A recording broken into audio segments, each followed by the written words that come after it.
கர்த்தருக்கு ஸ்தோத்திரம்.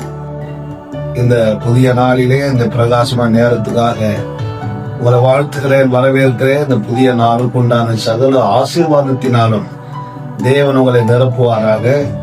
இந்த காணொலியை பார்க்கிறவங்க ஒவ்வொருவருக்கும் தேவனுடைய ஆசீர்வாதம் பரிபூர்ணமாய் கிடைப்பதாக. நாம் கர்த்தருடைய வேதத்திலிருந்து ஒரு வசனத்தை வாசிக்கலாம். 1 சங்கீதம் 2வது வசனத்தை வாசிக்கும் போது, கர்த்தருடைய வேதத்தில் பிரியமாய் இருந்து இரவும் பகலும் தியானிக்கிற மனுஷன் பாக்கியவான். நாம் இந்த கடைசி நாட்களிலே நாம் பாக்கியவானாய் இருப்பதற்கு, நாம் ஆசீர்வதிக்கப்பட்டவர்களாய் இருப்பதற்கு தேவன் கையிலே கொடுத்திருக்கிற அழகான கர்த்தருடைய வேதத்தின் மேல் நாம் பிரியமாய் இருக்கும்போது ஏராளமான ஆசீர்வாதங்களை நாம் பெற்றுக்கொள்ள முடியும்.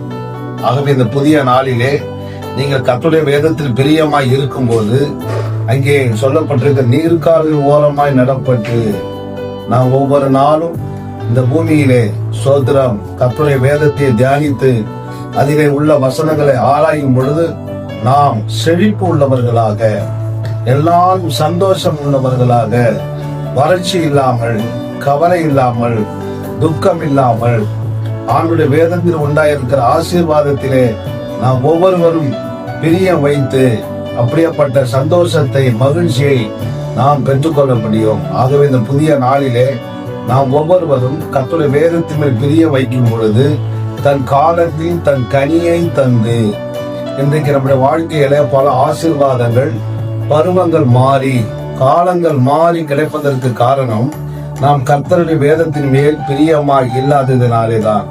நாம் கர்த்தருடைய வேதத்திலே பிரியமாய் இருக்கும்போது 2வது ஆசீர்வாதமாக அந்தந்த காலத்திலே கிடைக்க வேண்டிய கனிகளை நாம் கொடுக்க முடியும், நாம் பெற்றுக்கொள்ள முடியும். 3வது நாம் வாசிக்கிறோம், இலை உதிராதிருக்கிற மரத்தை போல் இருப்பான், நோய் இல்லாமல் ஆரோக்கியமாக, சோத்திரம் சந்தோஷமாக, உற்சாகமாக, ஆவிக்குரிய வாழ்க்கையிலும் பூமிக்குரிய வாழ்க்கையிலும் மற்றவர்களுக்கு ஆசீர்வாதமாய் இருப்பதற்கு நாம் செய்ய வேண்டியது கர்த்தருடைய வேதத்திலே நாம் பிரியம் வைக்க வேண்டும். எத்தனையோ காரியத்திலே பிரியம் வைக்கிறோம், அவைகளால் நமக்கு மேலான ஆசீர்வாதங்கள் கிடைப்பதில்லை. ஆனால் கர்த்தருடைய வேதத்தை நாம் ஆராயும் பொழுது, கர்த்தருடைய வேதத்திலே பிரியமாய் இருக்கும் பொழுது நாம் 3 விதமான ஆசீர்வாதங்களை பெற்றுக் கொள்கிறோம். நாம் ஒருவர் நீர்க்கால ஓரமாய் நடப்பட்டவர்களாய் இருக்கிறோம், தன் காலத்தில் தன் கையை கொடுக்கக்கூடியவர்களாய் இருக்கிறோம். 3வது, இலை உதிராதிருக்கிற மரத்தை போல் நாம் இருக்கிறோம். இந்த வார்த்தையின்படியே கர்த்தர் உங்களை அனைவரையும் ஆசீர்வதிப்பார். ஆமென்.